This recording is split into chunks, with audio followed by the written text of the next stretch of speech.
the limits for a joke, and what to do if your sentiments get hurt. Good evening and welcome to Democracy News Live. We bring you issues that matter to the country and the people of humanity. Today we are taking on a case, an issue, which for the last 2 days has been storming social media. It's an issue of stand-up comedians making a joke about something and then people deciding to give literally rape threats. Unreal. So this Mumbai-based comedian Agrima Joshua is in the middle of this social media storm. She cracked a joke on Chhatrapati Shivaji, the upcoming statue in Maharashtra. Now, Chhatrapati Shivaji is historically a revered man in Maharashtra and very, very respected. The joke was a little light, but nothing, possibly nothing, warrants a rape threat. Let's listen in to what she had to say. And I'm already psyched about the next big thing they're going to do in Maharashtra, in Mumbai. Anybody heard about this amazing thing they're going to do in Mumbai again? It's going to come out in 2022. The Shivaji statue. Yeah, I'm psyched about it. I wanted to go know about it. I wanted to read about it. So I went to the most authentic source of news on the internet. कोरा वहां पे किसी ने निबंध लिख रखा है. This Shivaji statue is amazing master stroke by a Prime Minister Modi ji. It will have solar cells which will power all of Maharashtra. दूसरा बंदा है, उसने सोचा ये creativity contest है, तो उसने सोचा yes, it will also have GPS trackers and it will shoot laser rays out of its eyes to kill Pakistani terrorists in the Arabian Sea. तीसरा बंदा आया, guys, please get your facts right. सबसे समझदार, please get your facts right. It's not Shivaji, it's Shivaji Maharaj. मैंने उसी को follow किया. I hate doing political comedy. I should tell you that. I should be upfront about it. I hate doing it. But क्या? So, it's a joke about Shivaji, one of the great leaders of India. Now, the MNS, the party in power in Maharashtra, certainly extremely originally a very right-wing party today, married with the Congress itself to form the government. Now, we've been seeing videos of them attacking comedians who made jokes so far. Let's take a look at this video, if we have it, and on what kind of, literally beatings they're meting out to people on the street. They're tracking these people down.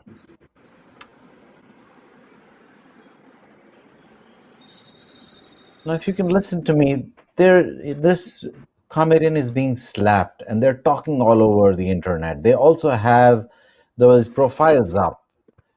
This is ridiculous. Freedom of speech, and is that even a point? Now, what happened post Agrima's post? A YouTuber, Mishra, he basically put out a rape threat openly on social media. Mishra has been detained along with one more individual, and they're in custody right now. But there's also been a case filed against Agrima. So let's take some of these issues and discuss how this all unfolds. Let's go in. I'm joined by two people. One is Sanjay Rajora. Sanjay Rajora, again, political satire, makes all kinds of jokes, as you know, a stand-up comedy should. And we also have with us Christopher Darawala. He also used to be a stand-up comedy. He was a show anchor, and I'm bringing him in as well because his whole aim was also to do a political satire show. And I've been speaking to many of the stand-up comedians, and they all today are scared. Many of them didn't want to come up on the show. We were worried, Thank you, first of all, Sanjay, for coming on the show and agreeing to speak with me here. Tell me, when you see something like this unfold, a girl is being given a rape threat by somebody because she's cracked a little light joke, and it wasn't, if I may say so. I know Shivaji's descendants personally really well. They would, laugh it off. Really, they would say, "Big deal, somebody cracked a joke." But How are these people getting so much of, you know, ability to go and, to give a rape threat to a girl?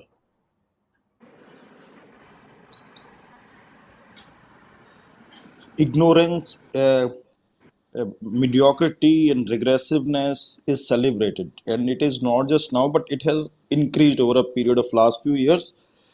And the reason is that our popular culture combined with internet, uh, it actually wants more, and it has become more and more regressive. Whether you look at our films, Bollywood films especially, or all these internet so-called influencers who generate influence followers just because they abuse.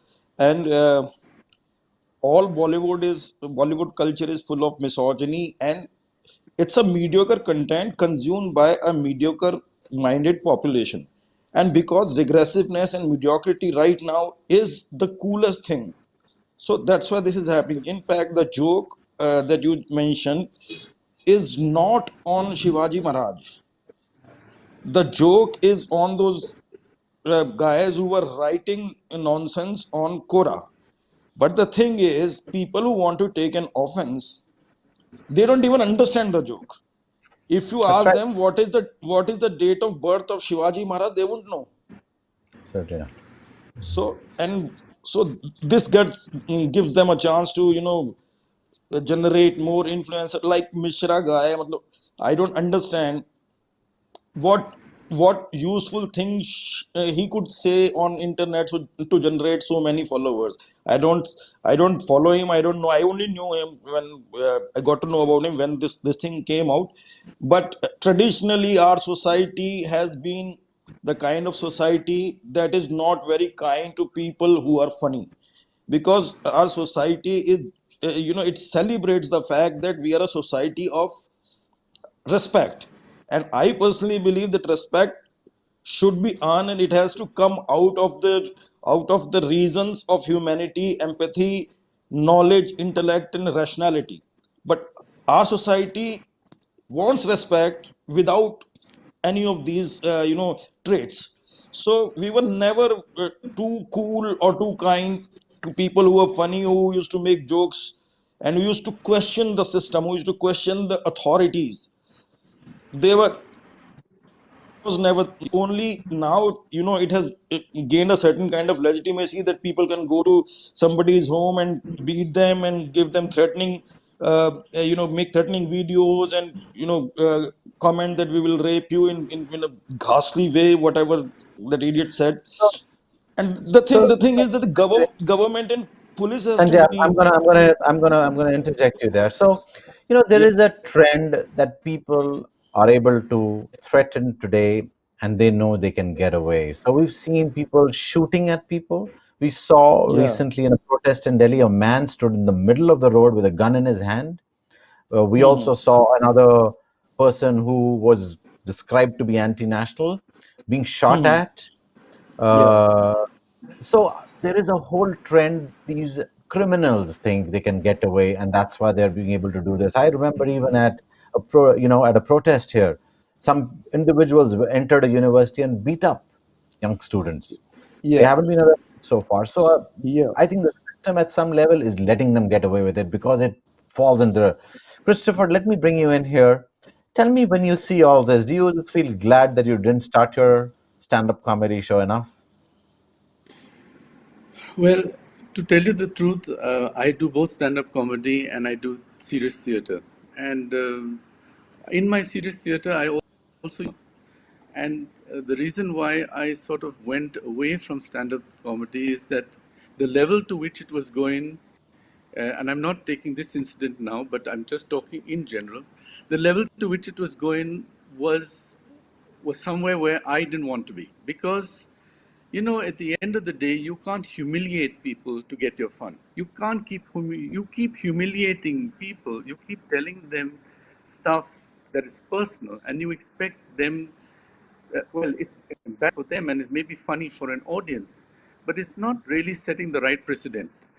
And that has happened more and more. The trend has been to be more abusive, more vulgar, and to some extent, you also want to be controversial to get your following, and on the other side, you don't want to have the kind of bad following that is happening. So it's a very difficult line. But as a stand-up comic, sometimes you do also want to talk about issues that trouble you, and those kind of issues that are maybe in the public domain and people don't want to speak about them. You bring humor as a kind of resource to talk about them so that we can address them in a nice way. But that backfires, and you have a whole army of people whose job is to troll you the whole day and to make your life miserable. And somehow they seem to have the right to do that, or they seem to have enough, they seem to think that no one can bring them to just, to any kind of justice, or could, make them answerable for their actions. That is the more worrying thing. The more So worrying thing is that no, no, they can I'm get with away you. with You know, making them answerable. There are two ways of doing it. One, the first one, which is certainly possible in an economy like ours, go to the platforms. For example, this person is on YouTube. You go to YouTube and say you have a man threatening rape, and this is the platform he exists on. We want to make sure that he doesn't exist on any platform. Two is obviously the law. Sanjay, let me ask you another one. And this is, there has been a lot of, when I was started researching the show, a lot of people came back and said people are making fun of our religion. And honestly, I went to journalism school, and I've done journalism all my life.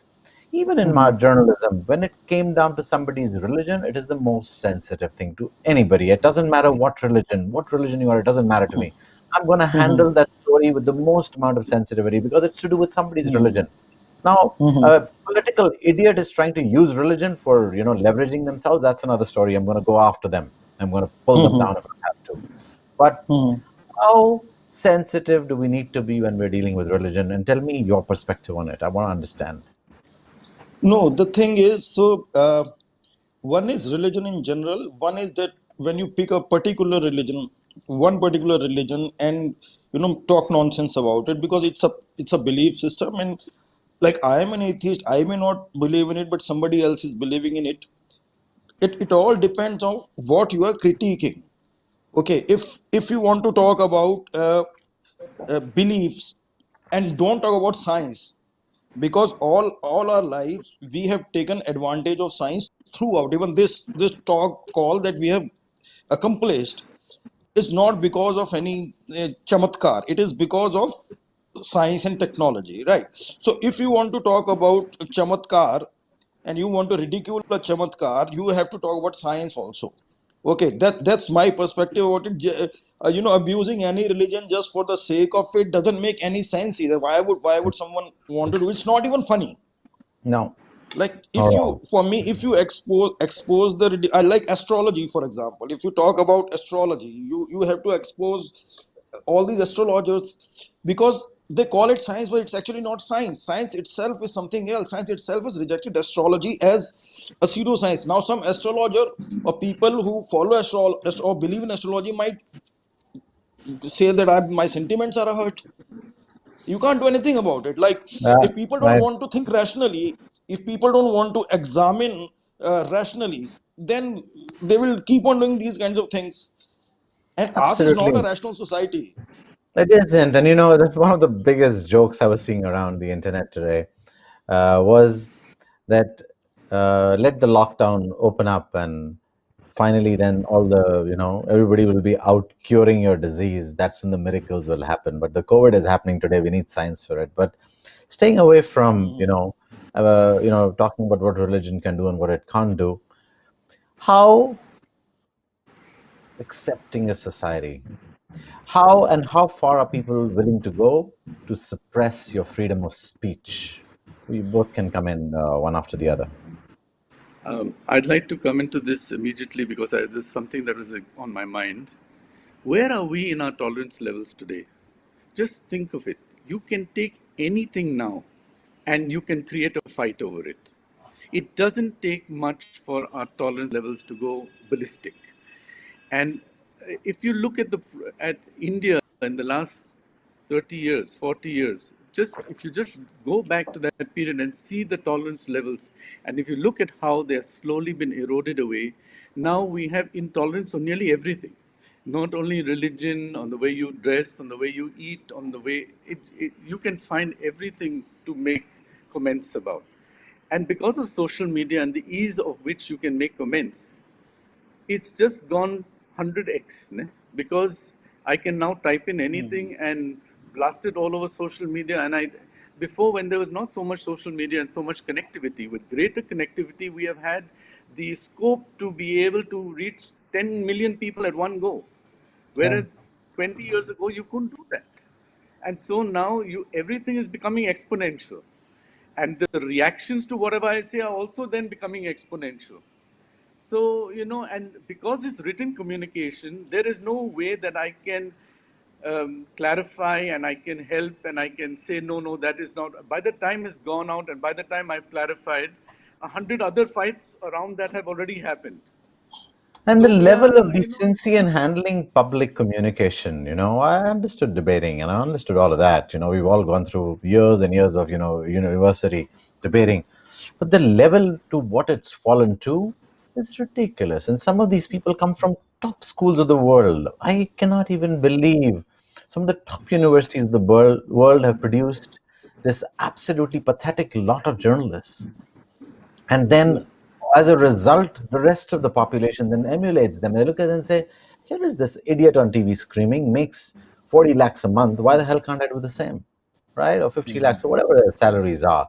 And so I think that is exactly what's happened. And there is very little space. There are extremes. People, when I went on television and people said, take an extreme view. And I'm like, that's not my job. We're not supposed to. But people look at that idea and then the rest of the people think, oh my God, it's okay to scream at people. This is okay to have a debate like that. Sanjay, let me weigh in on. Let me let you weigh in on freedom of speech, and then I'm going to go and talk about the multiple cases that have come up on social media and how I'll kind of give a little number so that we know what we're talking about. It's not just this one odd case of this lady being, given a death threat. There have been many other cases. So Sanjay, please weigh in on freedom of speech, and then let's talk about that. I think freedom of speech is one right, one thought, one political thought that has to be negotiated every day. The envelope needs to be kept pushing. So it's not an absolute thing at any point of time. It is always improving. You need to constantly negotiate for freedom of right, but the freedom of speech. But the problem with this is that people who give hate speeches also call it freedom of speech. So we also need to talk about it and cultivate a culture where it is established that hate speeches are not freedom of speech. Freedom of speech was given to the population to question the government and to punch up. Freedom of speech was not given to punch down and abuse people. That was the basic idea of freedom of speech, that you can ask anything, ask questions from your government, you can criticize your government, you can criticize authorities. It never said that when you can abuse a particular community which is a minority or which is less powerful than you. That's not freedom of speech. So it has to be negotiated every day. And like Christopher sir was saying that he left comedy because a lot of comedy was about humiliating people, and it was the direction in which it was going. He did not like it.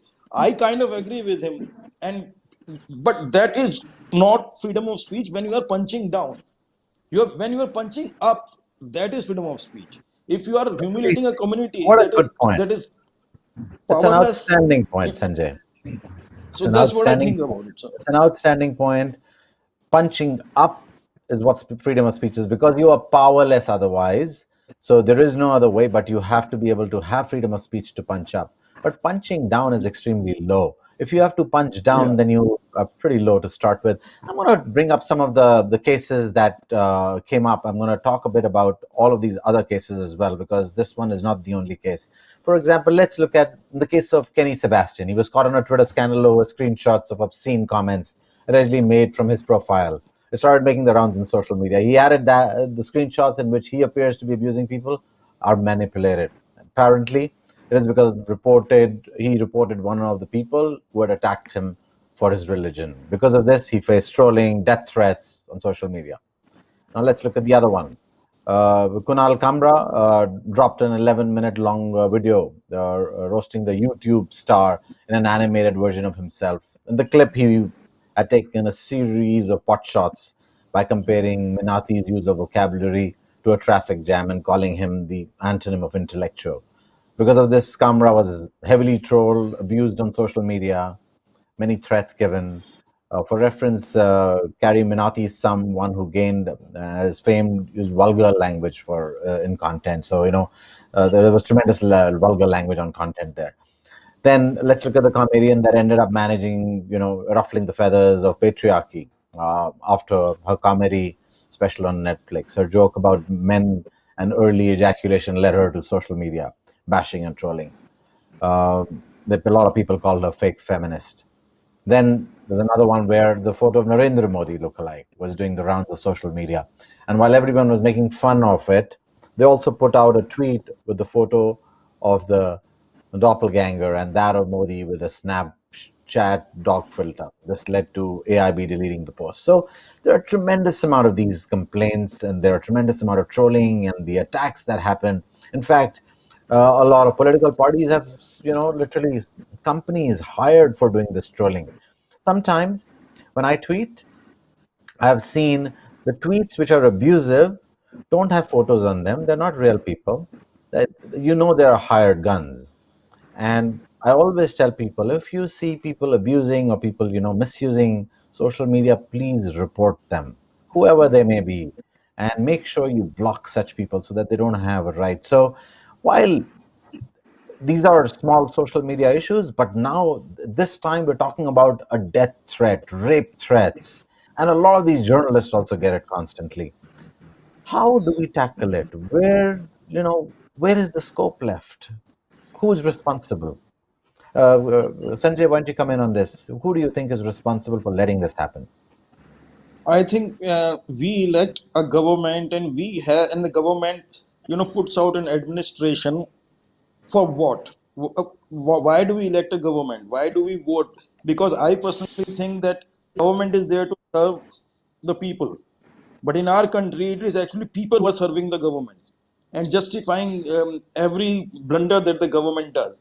Right. And then the government also has an administration to run the country for the people.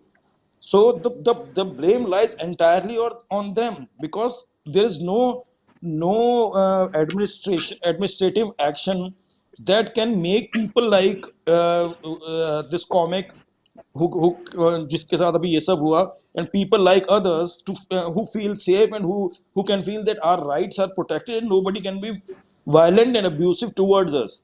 This is the first responsibility of the government and the administration, because we have elected it for this purpose only, right? And like the and and this has not happened at all. So I think the responsibility in my case solely lies first on the government. Like these two, and this guy who gave this in threats on a YouTube video has been arrested.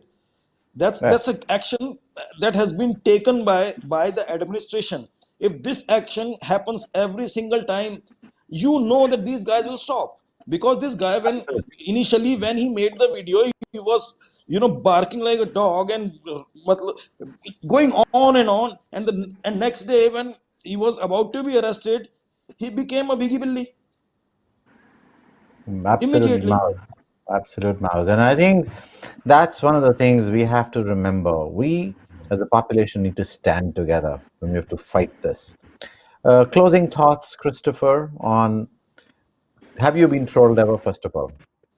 No, I fortunately have never been trolled, You're but lucky. I would like to. Yes, I'm very lucky. Now I no no now I know you've not been trolled, so I'm gonna put trolls out for you. I'm just joking. Yeah, I'm just uh, I, joking. I I'm think not even on Twitter, so I just want to say something very quickly. I think the problem lies in many other places. We can just simply, it's very easy to blame a government, it's very easy to blame everybody and all that, and then we get nowhere. There is a lack of education in this country, there's a lack of civil sense, there's a awareness, and there's a great frustration because now people don't have jobs, etc. So where does that all come? It has to have an outlet. And I think that outlet is what we're seeing also. You cannot just say it's the government. I mean, a government can, like government puts out 5,000 rules. The Supreme Court is full of rules, but we know how to circumvent them. So there's no point in the government, trying to give you as much as you want. And then at the end of the day, it is also an individual responsibility. And sometimes that individual responsibility cannot be there because they I'm, don't see anything better. Christopher, I take your point, but I want to, make this point here as well.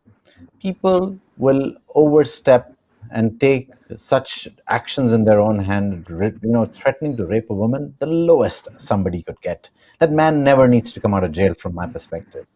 But they think Yeah. they can get away with it.